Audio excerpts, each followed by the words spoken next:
अगर आप stock market में इन्वेस्टमेंट शुरू करना चाहते हो तो सबसे पहला स्टेप क्या है?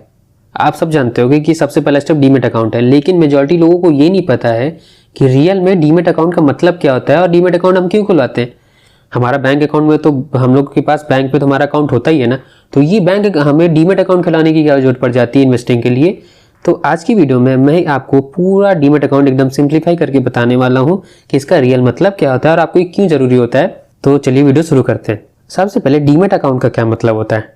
डीमैट अकाउंट एक शॉर्ट फॉर्म है डीमैटेरियलाइज्ड अकाउंट का, क्योंकि हम पहले जानते हैं कि पहले हमारे जो स्टॉक्स होते थे वो हमको फिजिकल रूप में दिए जाते थे, हमें सर्टिफिकेट मिलते थे कि आपके पास इतने शेयर हैं। लेकिन जब से ये सिस्टम डिजिटलाइज हो गया है तो उसके बाद से हमको फिजिकल कॉपीज नहीं मिलती है, तो अब हमारे जो शेयर होते हैं वो एक डिजिटल अकाउंट्स में रखे जाते हैं, उसी को हम लोग डीमैट अकाउंट बोलते हैं। तो अगर आप सिंपल से समझाता हूँ, डीमैट अकाउंट हमारा एक डिजिटल लॉकर की तरह होता है जहां पे हमारे शेयर्स रखे जाते हैं। आप जितने भी शेयर खरीदते हो वो डिजिटली हमारे डीमैट अकाउंट में रखे जाते हैं।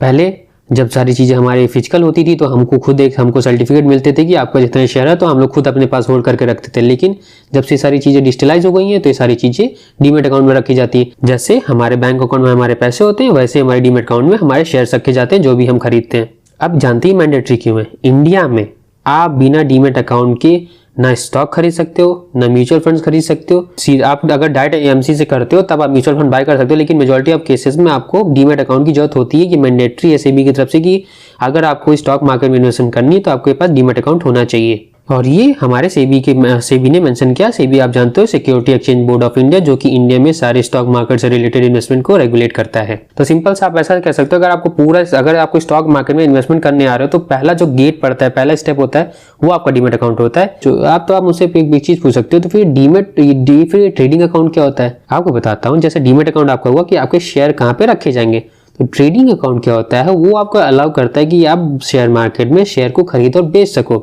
मानिए जैसे आप अमेजोन यूज करते होंगे, जब आप अमेजोन से कुछ सामान खरीदते हो, ठीक है, तो आपने जो अमेजोन से सामान खरीद लिया वो आपके घर पे डिलीवर हो जाता है। तो यहाँ पे आपने जैसे अमेजोन का यूज किया सामान खरीदने के लिए, वैसे ही हम लोग ट्रेडिंग अकाउंट का यूज करते हैं अपने शेयर्स को खरीदने के लिए। जैसे आपके घर पे सामान डिलीवर हो गया तो आपने सामान अपने घर पे रखा है, ठीक है, वैसे ही आप जो शेयर खरीदते हो अपने ट्रेडिंग अकाउंट से, वो जो जहां रखे जाते हैं उससे हम लोग डीमैट अकाउंट कह देते हैं। सिंपल सा, खरीदने के लिए आपको ट्रेडिंग अकाउंट की जरूरत होती है और उसको रखने के लिए आपको पास डीमैट अकाउंट की जरूरत होती है। तो चलिए हम स्टेप बाय स्टेप जानते हैं कि हमें अपना डीमैट अकाउंट खोलना कैसे होता है। सबसे पहला स्टेप आता है, आपको अपना कोई ब्रोकर चूज करना होता है। ब्रोकर मैंने बताया कि जो आपको यानी कि कह सकते हैं स्टॉक एक्सचेंज के साथ रजिस्टर होगा, जिसकी वजह से आप अपने बाइंग एंड सेलिंग कर पाओगे। तो सबसे पहले आप कोई ब्रोकर चूज करोगे। बहुत अच्छे ब्रोकर आते हैं, वो मैं आपको बाद में नाम भी बता दूंगा।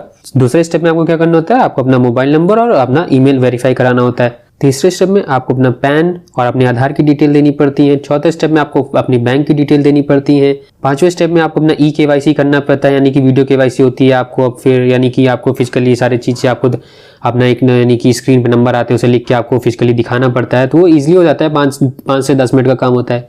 उसके बाद आपको अपनी साइन करनी होती है। फिर लास्ट टाइम में क्या होता है कि आपका अकाउंट का लगभग कह सकते हैं 24 से 48 आवर्स में, मतलब 1 से 2 दिन में अकाउंट आपका एक्टिवेट हो जाता है। एंड ये सारा स्टेप होने में 15 से 20 मिनट लगते हैं, तो कोई ज्यादा हेक्टिक वाला काम नहीं है। सिंपल से आप कोई ब्रोकर चूज करोगे, जैसे आप उसमें लॉगिन करते जाओगे सारे स्टेप अपने आप हो जाएंगे, वो अपने आप आपसे सारी डिटेल मांगने लगेंगे।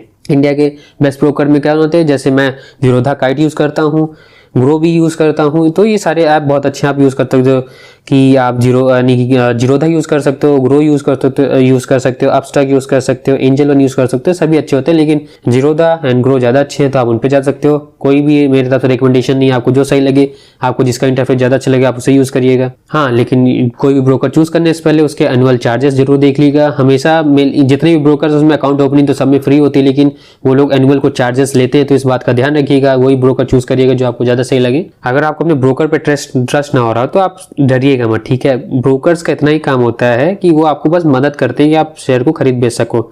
आपके जो शेयर होते हैं वो ब्रोकर्स के पास नहीं होते, आपके शेयर NSDL और CDSL के पास होते हैं। तो सिंपल से कभी मत डरिएगा कि अगर आपका ब्रोकर बंद भी हो जाता है ना, तो तब भी आपके स्टॉक्स आपको मिल जाएंगे। ऐसा कुछ नहीं होता कि आपके पैसे के लॉस हो जाएंगे, नहीं। अगर आपका ब्रोकर बंद भी हो गया तो स्टिल आपको आपके शेयर मिल जाएंगे, ठीक है। आप क्योंकि ब्रोकर्स के पास नहीं होते, वो एक अलग से पूरा सिस्टम होता है, वो बहुत कॉम्प्लिकेटेड है। लेकिन स्टिल इतना बता दूं कि NSDL CDSL के पास रखे होते हैं और जब भी आप चाहोगे आपको मिल जाते हैं।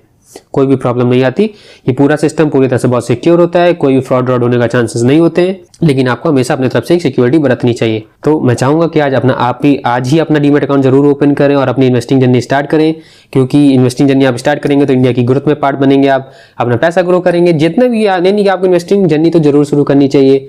जो भी होगा धीरे धीरे आप खुद ही सीख जाओगे। मैं आपको जितना मेरे पास नॉलेज है वो आपको सिखाता रहूंगा, धीरे धीरे खुद साथ में ग्रो करेंगे एंड पैसे बिल्ड करेंगे। तो अगर वीडियो थोड़ी सी इन्फॉर्मेटिव लगी, लगा मैंने कुछ वैल्यू डिलीवर करी है, तो वीडियो को लाइक करिएगा, चैनल को सब्सक्राइब करिएगा। कोई भी सजेशन है तो कमेंट में दे सकते हैं। तब तक के लिए this side Ankit Singh signing off, bye.